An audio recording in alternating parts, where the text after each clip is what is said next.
누가복음 5장 5절의 말씀입니다. 누가복음 5장 5절 한 절입니다. 한 절. 한 절이니까 우리 다 같이 합독으로 하도록 하겠습니다. 누가복음 5장 5절 5장 5절 다 같이 찾으신 줄로 믿고 우리 다 같이 합독합니다. 시작. 시몬이 대답하여 가로되 선생이여 우리들이 밤이 맞도록 수고를 하였으되 얻은 것이 없지만은 말씀에 의지하여 내가 그물을 내리이다 하고. 네. 오늘 이 시간에는 많이 기다렸습니다. 오늘 조영식 목사님께서 본문 누가복음 5장 5절의 말씀을 의지하여, 거기다 뭘 의지하여? 말씀을 의지하여 라고 하는 말씀의 제목을 가지고 오늘도 귀한 말씀 전해주실 때 많은 은혜 받으시기를 바랍니다. 오늘 강사님 나오실 때 할렐루야를 화답해 주시기 바랍니다. 할렐루야. 기도하겠습니다. 하나님 아버지 감사합니다. 귀한 시간입니다. 복되고 아름다운 시간에 이렇게 우리 다연 선교회가 모일 수 있도록 은혜 주시고 특별히 귀한 장소로 허락하신 우리 주님께도 감사를 드립니다. 오늘 모임이 헛되지 않게 하시고 오직 아버지께는 영광 돌리는 귀한 시간으로 인도하여 주옵소서. 감사드리며 예수님의 이름으로 기도합니다. 아멘. 할렐루야. 반갑습니다. 우리 옆에 분들하고 인사합니다. 반갑습니다. 오른손 주먹을 꽉 쥐고 이렇게 탁 해보세요. 그리고 반갑고 잘생기고 이쁘고 할렐루야. 이걸 우리 노인대학에서는 쓰리고라고 합니다. 쓰리고. 이제 딱 하면서 쓰리고 하면 다 알아요. 이쁘고 잘생기고 멋있고 쓰리고. 뭐 고수가 필요한 건 아닙니다. 제가 그 임플란트 수술을 하는 바람에 얼굴이 좀 부었어요. 치아도 좀 붓고 그래서 음정이 좀 안 좋을 것 같습니다. 벗어볼까요? 자, 이렇게 잘생겼습니다. 음정 박자가 좀 안 맞더라도 좀 이해하시고, 이게 소리가 좀 크네요. 얼마 전 그 EBS 프로그램에서 이런 그 방송이 있었습니다. 아빠 찾아 산말리. 네팔에 있는 아버지 42살 아버지가 우리 한국에 와서 김해에 9년째 근무를 하고 있습니다. 그리고 그 9년, 10년이 되면은 고국으로 돌아가야 돼요. 그런데 그 회사에서 이렇게 가족을 이게 만날 수 있는 기회를 줬어요. 그래서 네팔에서 인천공항으로 와서 인천공항에서 다시 인천 시외버스 터미널로 와서 거기서 김해에서 다시 아버지 있는 곳으로 만나는 그런 과정을 그린 다큐멘터리 드라마 같은 다큐멘터리 그런 거를 방영을 했는데 참 감동이 깊었습니다. 8살 먹은 작은 아들 하과 이름도 적어가지고 왔는데 내가 12살 먹은 아들 그리고 38살 먹은 엄마 이렇게 해서 서울로 한국으로 오게 됩니다. 그 3개월 동안 한국어를 배우는데 엄마는 한국어를 포기했습니다. 모르겠다고. 근데 큰아들과 작은아들은 열심히 한국어를 배워서 아버지를 만난다는 그 기쁨에 이제 비행기를 타고 인천공항에 내렸습니다. 자, 인천공항에 내리니까 물론 뭐 뒤에서 카메라로 찍어주는 분도 있고 안내하는 분도 있었겠습니다만은 다큐멘터리이기 때문에 그 실질적인 영상을 담기 위해서 그렇겠죠. 딱 내리니까 담담한 거예요. 참 담담한 거예요. 그래서 그 아들이 이제 어떤 분을 두고 물어봅니다. 나 김해 가야 돼요. 발음이 안 좋은가요? 나 김해 가야 돼요. 아빠 보고 싶어요. 그러니까 우리 한국 분들이 인천공항에 있는 분들이 그 말을 못 알아들어요. 나 아빠 만나러 김해 가야 돼요 하고 자기의 가지고 있는 그 마음에 있는 것을 실토를 하고 있는데 상대방은 우리 한국 사람인데 그걸 못 알아듣는 거예요. 그래서 할 수 없이 작은 아들이 나섭니다. 8살 먹은 작은 아들이 안녕하세요 다 인사를 하는 거예요. 한국 너무 아름다워요. 아줌마 너무 이뻐요. 8살짜리가 자기 아빠를 만난다는 그런 마음에서 상대방을 칭찬하는 거예요. 아저씨 너무 멋있어요. 감동받았어요. 나도 네팔 말 좀 배워야 되겠어요. 자, 이렇게 8살짜리 아들이 말을 하니까 상대방이 그 말을 듣고 관심을 가지기 시작해요. 야, 너 어디서 왔니? 네팔에서 왔어요. 뭐 하러 왔니? 아빠 만나러 왔어요. 아빠 어디니? 김해에 있어요. 김해. 나 김해 가야 돼요. 그래서 이 대화를 하는 사람이 그를 데리고 인천공항 터미널에 가서 버스를 태워줍니다. 그리고 그 버스를 타고 인천 시외버스 터미널까지 와요. 그리고 또 묻습니다. 그러면 얘기합니다. 김해 가는 버스 어디 있어요? 어디 있어요? 어디 있어요? 잘 모르겠는 거예요. 다시 8살 먹은 아들이 안녕하세요. 한국 너무 멋있어요. 왕성교회 너무 훌륭해요. 이영석 목사님 너무 멋있어요. 머리가 너무 많이 벗겨졌어요. 이렇게 말을 하니까 관심을 갖기 시작. 사람들이 관심을 가져요.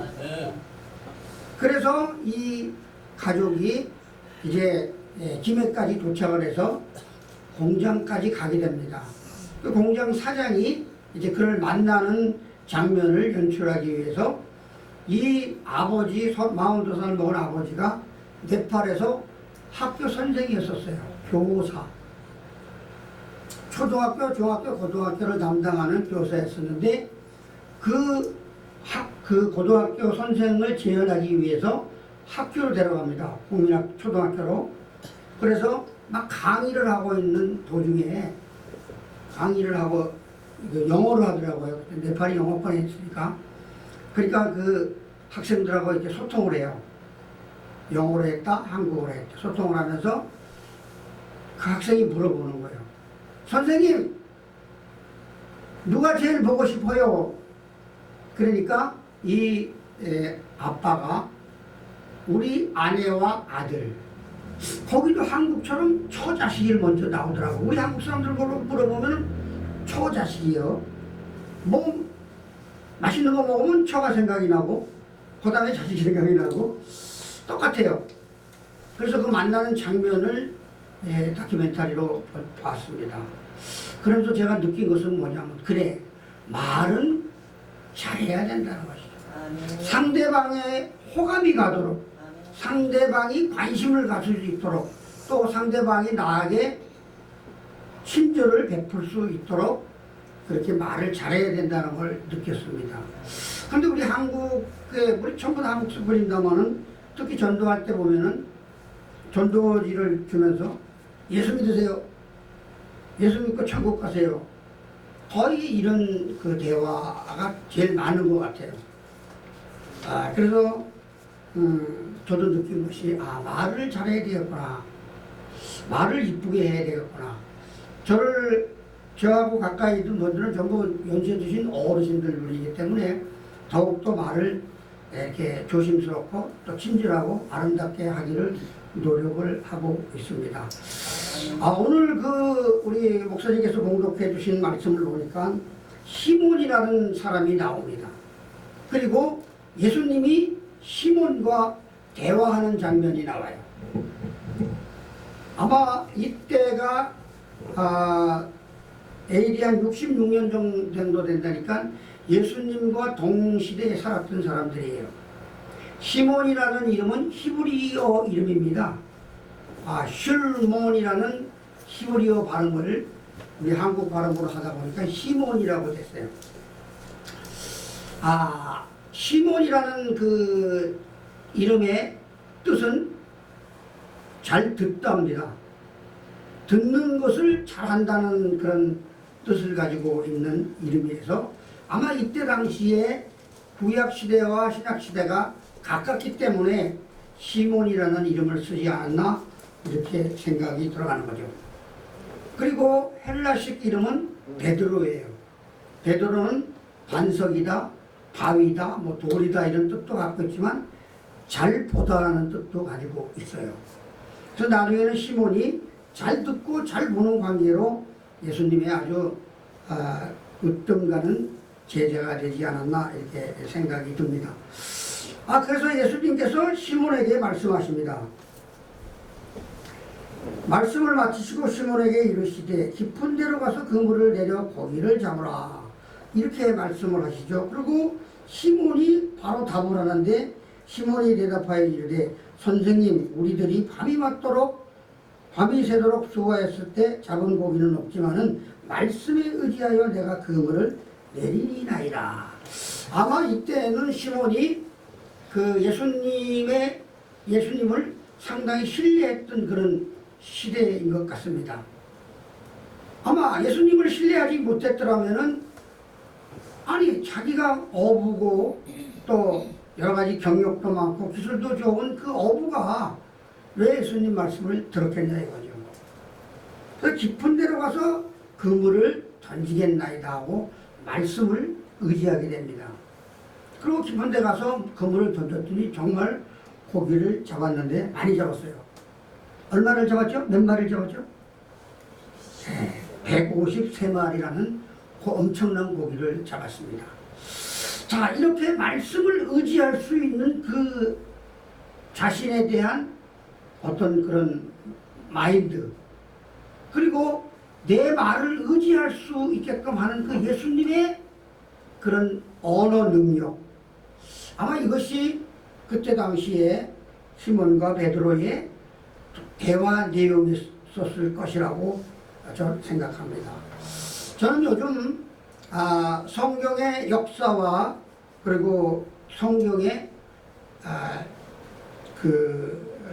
여러 가지 성경에 대한 것을 배우고 공부를 하고 있기 때문에 성경에 대한 것을 잠깐 좀 얘기하도록 하겠습니다. 여러분께서 물론 잘 아시겠지만은 우리나라에 성경이 들어온 역사는 아마 156년 정도 됐다 그래요. 156년 된 역사 속에서 제일 먼저 성경을 가지고 들어온 선교사가 토마스 선교사죠. 토마스 선교사는 영국 웨일즈 대학에서 신학 공부를 하고 63년도에 목사 안수를 받고 66년도에 중국으로 통역 선교사로 파송이 됩니다. 물론 통역을 하는 직업도 있지만 선교의 목적으로 들어오게 되죠. 그때 이제 영국과 중국은 상당한 그 무역 관계가 이루어졌기 때문에 상당히 교류가 잘 되었답니다. 그래서 그런 중국에 와서 한문, 중국어 성경을 만들게 됩니다. 그리고 거기서 선교 활동을 많이 하게 되고, 물론 그 부인이 풍토병으로 사망하게 되고 아들도 잃게 되는 그런 여러 가지 있지만, 함께 왔던 선교사 8명이 이제 다 순교를 당하는 그런 일도 생깁니다. 안타까운 일이죠. 그런 그 선교 활동을 하고 있는 중에 그 영국 상선이 평양으로 간다는 소식을 듣고 그 상선에 승선을 하게 됩니다. 그 승선이 메이플라워 현대에 그 상선에 몸을 싣고 평양 대동강을 들어가게 되죠.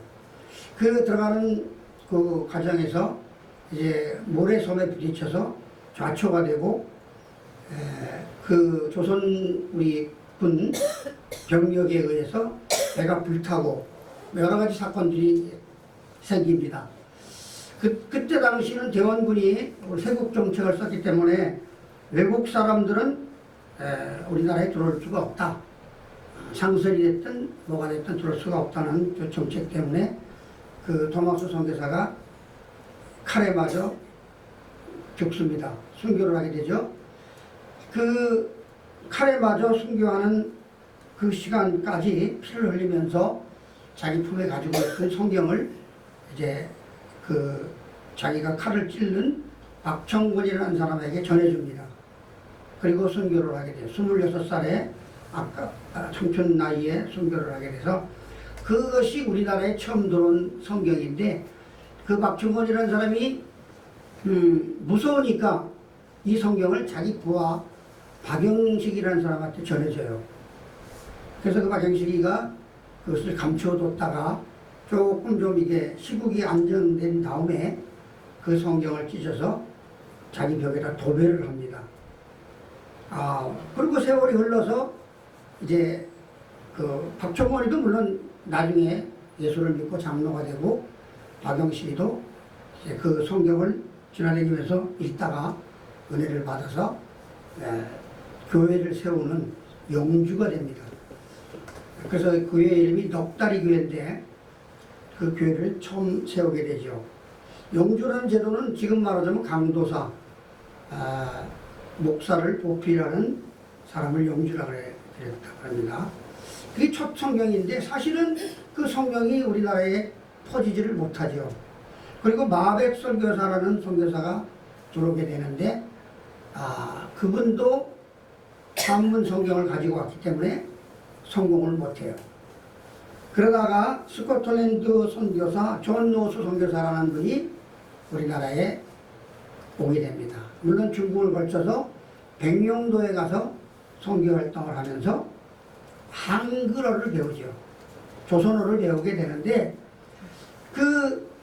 이영훈이라는 사람한테 그 사람들을 모아놓고 나를 한국말을 좀 가르쳐다오, 조선어를 좀 가르쳐다오.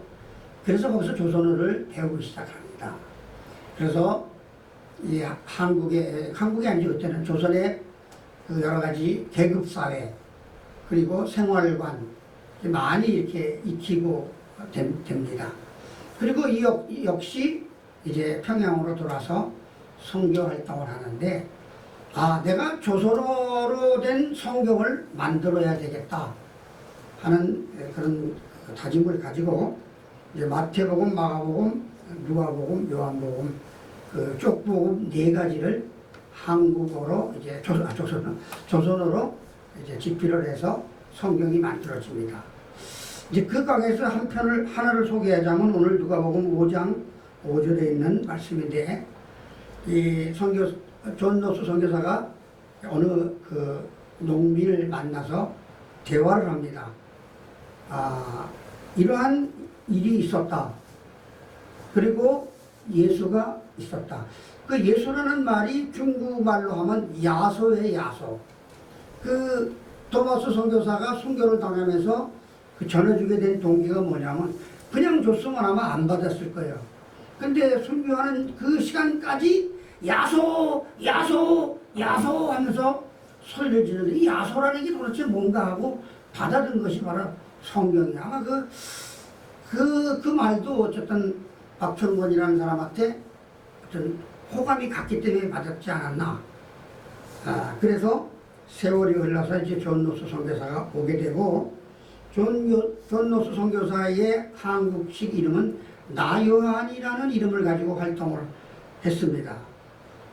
하고 이제 성경을 만드는데 대화를 하는 과정이에요. 지금 이 마태복음, 마가복음, 누가복음을 이제 가지고 이 농민들하고 우리 조선 그 백성들하고 대화하는 중에 요 5장 5절, 누가복음 5장 5절을 가지고 얘기하는 겁니다.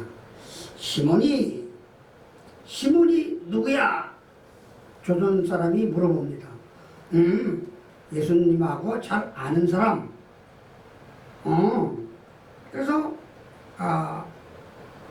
대답하여 이르되 선생님이, 지금 우리 성경은 선생님이라고 하면 그거 알지만은 그때 당시에 선생님이라는 것은 잘 통용이 안 됐을 때입니다. 개국 정책이 일어나고 외국 문물을 받아들이고 일본 강점기 시대 때부터 시작된 이 선생이라는 호칭이 있었기 때문에 그때 당시에는 선생이라는 호칭을 잘 몰랐었던 거예요. 선생이 뭐냐, 뭐가, 그러니까, 너네 주인, 이렇게 얘기하니까 우리 조선 사람이, 우리 주인은 영감인데, 여러분, 영감이라는 말 들어보셨습니까? 사극에 보면은요, 우리나라 벼슬 가진 사람의 호칭이 나리가 있습니다. 나리는 뭐냐면 그런 조그만 벼슬을 가지고 젊은 사람들을 부를 때 나리라고 불러요. 그리고 그 벼슬 가진 사람이 조금 나이가 먹고 나이가 먹고 연세가 들면은 영감이라고 불렀어요. 영감. 그리고 영감 위에 또 한 직급이 있는데 한 해밖에 없어요. 뭘까요? 대감. 그런 계급을 분류하면 세 가지 계급이 되는데, 이 사람이 얘기한 건 뭐냐? 영감. 나의 주인은 영감. 자기가 종로릇을 해야 되는데 나의 주인은 영감이다 이거죠. 그래서 존 노스 선교사가 무릎을 딱 칩니다. 그래, 맞아. 조선 사람하고 대화하기 위해서는 조선 사람들의 말을 들어야 되는구나 하고 영감이라고 거기서 기록을 합니다. 지금 그 북한,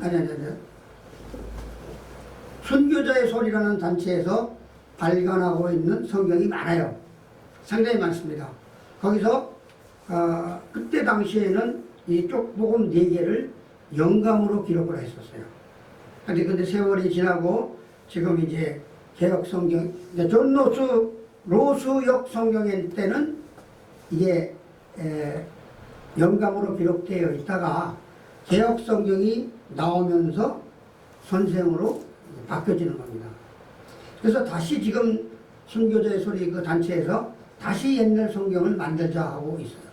우리나라도 지금 외국인들이 많이 들어오고 있습니다. 특히 북한에 있는 사람들이 우리나라에 지금 들어와서 같이 생활을 하고 있는데도 대화가 잘 안 돼요.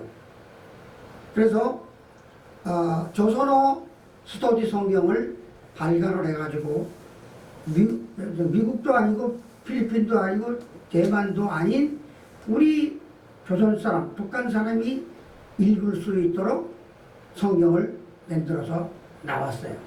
그래서 그 북한 그 단체들이 모여서 예배하는 데 가면 꼭 그 성경을 써요.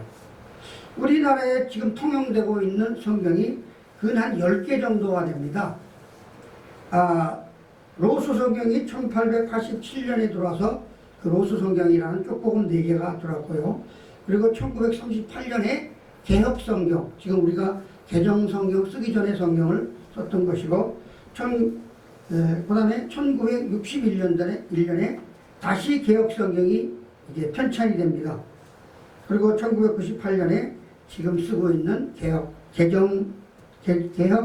성경이 들어오게 되고, 1997년에 공동 번역이라는 성경이 있고, 그 다음에 2001년도에 표준어 성경이 발간되고, 그 다음에 현대어 성경, 이건 연도수가 없습니다만은 생명말씀사에서 나왔고, 쉬운 성경, 이건 아가페 출판사에서 나왔고, 그 다음에 우리말 성경 조란대에서 나왔고, 천주교 성경이 아닙니다. 이거는 성서, 이것이 대한성서공회에 등록되지 않는 성경, 성서, 그리고 여호와 증인이 발간한 바른 성경은 성서공회에 등록되지 않는 자기네끼리만 쓰는 성경으로 기록되어 있습니다. 우리들도 성경을 만들 수가 있어요. 만든다는 표현은 좀 이상합니다만 우리말을 뜻이 좋게끔 편찬을 할 수가 있다는 것이죠. 단 그 대신 대한성서공회에 등록을 마치고 인가를 받아야 되고, 출판료의 10% 정도 되는 헌금을 내야 돼요. 물론 저도 저희 단체에서 지금 성경을 만들기로 지금 준비하고 있는 단계인데요. 이런 말씀 왜 되냐? 물론 다 아시겠지만 한번 우리가 뒤집어 보자는 그런 뜻에서 말씀을 드리는데, 여기서 선생님이라는 단어는요, 성경에서 한 단어가 있습니다. 사복음서에 38번이나 등장되는 선생님이라는 단어에서 유독 누가복음 5장 5절에 나오는 선생님은 뜻이 다른 선생님이에요. 그게 어떤 선생님인가 하면요, 제가 적어왔습니다. 보통 우리가 말하는 선생님은 디다스 칼로스라는 헬라어에 사용되고 있습니다. 요거는 뭐냐? 가르치는 자, 선생, 교사, 이렇게 나와 있습니다. 그런데 요 누가복음 5장 5절에 나와 있는 선생님은 에피스타테스라는 단어를 쓰고 있는데, 이 단어는 뭐냐? 주인이다, 이런 단어를 쓰고 있는 것입니다. 그래서 시몬에게 딱 예수님이 말씀하실 때 에피스타테스 딱 하니까 시몬이 알아들었어요. 저분이 나의 주인이구나. 그래서 그 말씀에 신뢰를 가지게 되는 것이죠. 아마 다른 사람이 이런 얘기를 했으면 들었을까요? 안 들었을 겁니다. 너의 주인이 그물을 깊은 데로 던지라 그랬대. 그러니까 시몬이 잘 듣는 사람이에요. 시몬의 뜻은 아까 말씀드렸죠. 잘 듣는 사람이기 때문에 그 말을 듣고 바로 실행했던 것이죠. 그래서 그물을 던져서 153마리를 잡았는데, 이 153이라는 숫자가 참 멋있는 숫자인데, 이 숫자를 다른 사람한테 빼앗겼어요. 그 숫자를 모나미 볼펜에다 뺏겼어. 그래서 모나미에서 모나미 153이라는 걸 쓰고 있습니다. 그래서 오늘 쭉 내려가다 보니까 7절에 다른 배에 있는 동무들에게 손짓하여, 동무들에게, 요 동무란 말도 참 기가 막히고 좋은 말인데 이것도 뺏겼어요. 누구한테? 이북에다. 요 이북의 김일성이가 요거를 따서 동무라는 말을 쓰기 시작했어요. 그래서 모든 자기 백성들을 동무다 그래가지고 동무라는 호칭을 쓰게 돼서 우리나라가 지금 안 쓰는 거, 못 쓰는 겁니다. 내가 여러분들에게 동무라는 말을 쓰면 큰일 나요. 동역자라는 말을 쓸 수가 있지만, 또 마찬가지로 천국이라는 말도 뺏겼어요. 누구한테? 김밥집에다. 김밥 천국이라고 뺏겼어요. 자, 그래서 천국이라는 얘기를 하면은 사람들이 신뢰를 안 가져요. 이게 참, 우리는 천국에 대한 얘기를 많이 합니다. 노인들 많이 계시니까 천국, 지옥, 또 뭐 이런 얘기를 많이 하는데, 천국이라는 얘기가, 천국 하면 뭐가 생각납니까? 그러면 김밥집이요. 이런 세상에 이런 시대가 지금 도래하고 있습니다. 얼마나 좋은지 또 알바 천국에서 또 뺏겨갔어. 알바 천국.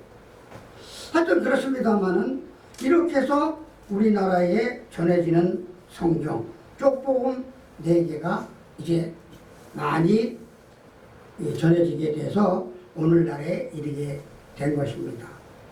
자, 우리는 여기서 다시 한번 짚어볼 게 있습니다. 우리나라에 여러 가지 말들이 통용되고 있습니다.